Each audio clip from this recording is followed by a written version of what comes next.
Assalamualaikum warahmatullahi wabarakatuh. Di sini saya Suminarti, NPM 16133310024 akan menjelaskan di slide 17 dan slide selanjutnya. Untuk slide ke-17 yaitu kebijakan segi penawaran. Di sini ada pengertian dari kebijakan segi permintaan dan kebijakan segi penawaran. Kebijakan segi permintaan sendiri ini adalah merupakan kebijakan pemerintah untuk mempengaruhi magnitud dari berbagai komponen pengeluaran dan permintaan agregat. Sedangkan kebijakan segi penawaran ini merupakan langkah-langkah pemerintah yang bertujuan untuk mempengaruhi penawaran secara agregat, penawaran agregat.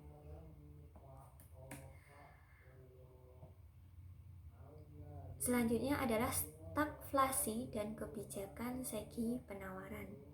Stagflasi sendiri ini adalah suatu kondisi ketika pertumbuhan ekonomi lambat, pengangguran tinggi, dan inflasi tinggi terjadi secara bersamaan.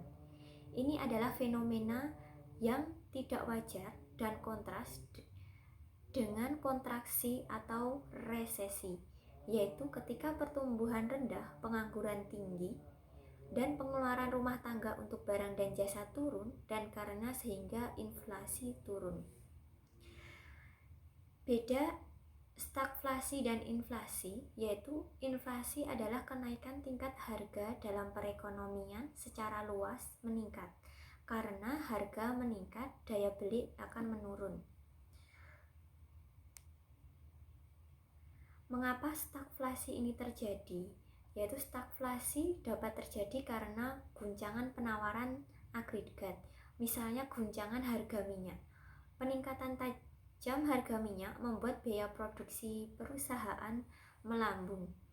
Biaya yang tinggi memaksa produsen untuk merasionalisasikan operasional mereka dengan memotong produksi dan merumahkan beberapa pekerja. Akibatnya pengangguran melonjak, seperti yang terjadi pada saat ini karena adanya wabah virus COVID-19.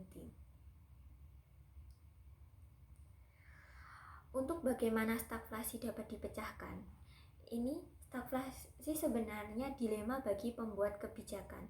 Setiap kebijakan meningkat, permintaan agregat untuk memulihkan perekonomian ke lapangan kerja penuh akan menghasilkan tingkat harga yang lebih tinggi. Di sisi lain, ketika pembuat kebijakan mengurangi permintaan agregat untuk melawan inflasi, PDB real akan turun lebih jauh lagi. Salah satu cara untuk mengatasi situasi ini adalah dengan mengurangi upah dan harga input produktif. Input yang lebih murah menurunkan biaya produksi, sehingga meningkatkan pasokan agregat jangka pendek dan mengembalikan equilibrium ke output potensial. Tetapi proses ini bisa memakan waktu yang sangat lama. Untuk penjelasan dari dari slide ke-18 ini ada di buku paket halaman 352. Maaf, bukan 352, tetapi halaman 350.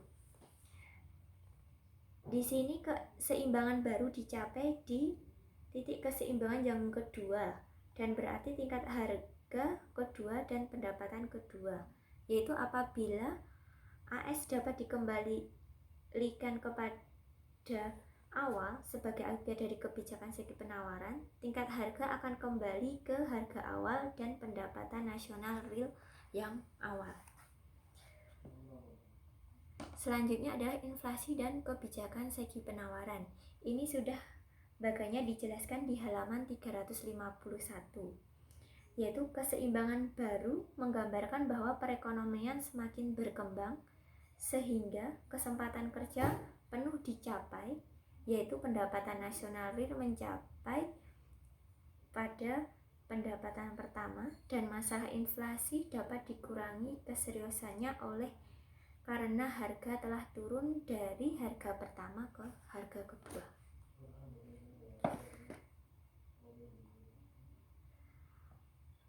Untuk pengangguran dan kebijakan segi penawaran ini ada di buku halaman 352.